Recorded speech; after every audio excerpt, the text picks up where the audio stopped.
EPAWA meteorologist Bobby Martin here with your outlook for June 17th, 2020. The upper level low and mid-level low that has been off to our south all week will start to move northward today, and the southern areas are going to get into some clouds here. I think further north you're going to have a mostly sunny day, partly cloudy in between, and mostly cloudy further south, maybe even overcast far south. But I backed this up a little bit to just after midnight last night because I wanted to show you where the closed low here, and when I say closed is there's a defined low center right here, although it is relatively weak, but that's where it is located, or was located overnight last night. But as we move forward in time here, even though this whole mass is moving northward, you see that low center disappear, and that's because it becomes more of an open wave.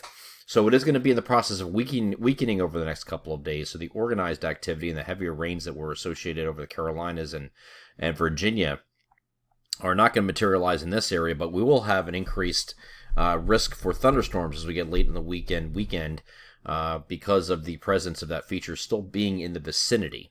Okay, so this is going to basically take the low pressure center was right here, and it's going to basically take a path kind of like this, and then it's going to do one of these numbers here very slowly in the Friday to Sunday time frame, and finally push off to the east here. But as it's doing so, it's weakening. So this is not going to be as strong as it was before, and it's not going to be intensifying or bringing us more rain. The opportunity today for any precipitation is out the window because it's going to be off far enough to the south. But as you get over the NAM simulated satellite here, and this is showing early afternoon on Wednesday, you can see bright sunshine up to the northern areas here, even all the way up down to about 78. South of 78, we're in the middle here, generally partly cloudy, and then you're mostly cloudy or even overcast farther south, and that's going to just continue to creep northward, and you'll have episodes of clouds coming in during the afternoon. But again, so here is looking at 6 p.m., you're partly cloudy in the middle, mostly cloudy south, and then still mostly sunny north. So it's going to be kind of a tale of three different places today. If you break our coverage area down in a cross section from north to south into three separate compartments, that's basically what we're going to be dealing with today. And then once we get into Tuesday, this is going to continue further northward, and you're going to get more areas that are going to be mostly cloudy, and that's going to include northern areas as well, at least by the end of the day. As this continues to push northward, you're also going to have an increased chance for a few showers here on Thursday as this moves northward. So we'll go back here to the global models here for Thursday. You can see that increased chance here, but it's keeping everything off to the southwest generally, and that's because the upper level low, surface level low is gone. The upper level low is still sitting here. So most of the activity is going to be centered around that. So that's generally our southwestern areas will be most at risk at that. Closest to that upper level low center, and you see that here on the NAM in the same general vicinity. Here's looking at Thursday morning. This is just showers. It starts to rotate a little bit to the north here, but that kind of falls apart. And the reason it's doing that is well offshore here, not in the pictures. There's you can put a big H high pressure sitting out here is kind of drying things up a little bit yet. So it's still creating that little bit of a barrier and doesn't let it get too close to our region. But on Friday, that's finally going to break because that high pressure is going to continue to move to the east, and as it does so, this area, upper level low, is going to move a little bit eastward as well. You can remember it's doing one of these numbers here.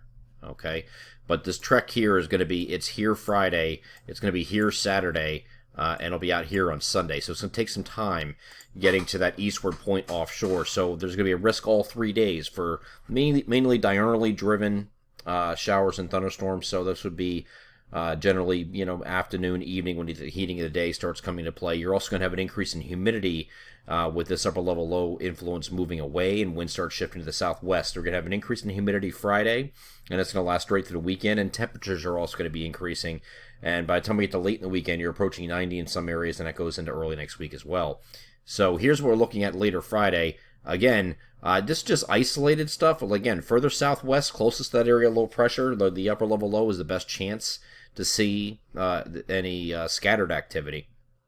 Further northeast is going to be more isolated or non-existent, and that goes into very early evening, and then Saturday we do a repeat again. Now, this time on Saturday, again, the upper level low on that little trek I just gave you like this is now right here. Okay, so it's close to the region, so it's going to give you a better chance at scattered showers and thunderstorms across the region, I think, on Saturday afternoon and evening for pretty much everywhere. And that goes into early evening again. The sun goes down, the thunderstorms go away. And then you get into Sunday, it's further east now. It's out here. So you can just have some isolated wraparound stuff around the outside of this low here on Sunday. So a little bit more sun over the weekend. Again, temperatures increasing, humidity increasing, but it's not going to be an all-day washout on it by any means on any day. Best chance for more concentrated effort of showers and thunderstorms that are scattered, garden variety type stuff is going to be on Saturday. A little lesser chances here on Sunday, more isolated to widely scattered. And then Monday we have the upper level low moving away and the associated mid-level low, but we do have a cold front approaching. Now, Monday is going to be a prefrontal trough day, so low pressure is sitting up to our north right here, and then you have the cold front back here like this. This is all this activity shown here is kind of like prefrontal trough stuff that's moving ahead. So you have some scattered showers and thunderstorms. These could be a little strong, though, because we have, again, you have your head of a cold front, so there's a little bit better of a lifting mechanism with this. And so not garden variety thunderstorms. It could be a little bit stronger. We'll have to watch for that. That's going to be on Monday. And again on Tuesday. Still going to be hot on Tuesday, but we have scattered showers and thunderstorms coming through with the actual cold front. You can see where that is now here very easily. Here's the cold front. Here's low pressure driving it. So prefrontal trough Monday. Cold front Tuesday, but still remaining hot through early next week. I'm EPAWA meteorologist Bobby Marchers. That is your outlook for June 17th, 2020. Have a great Wednesday.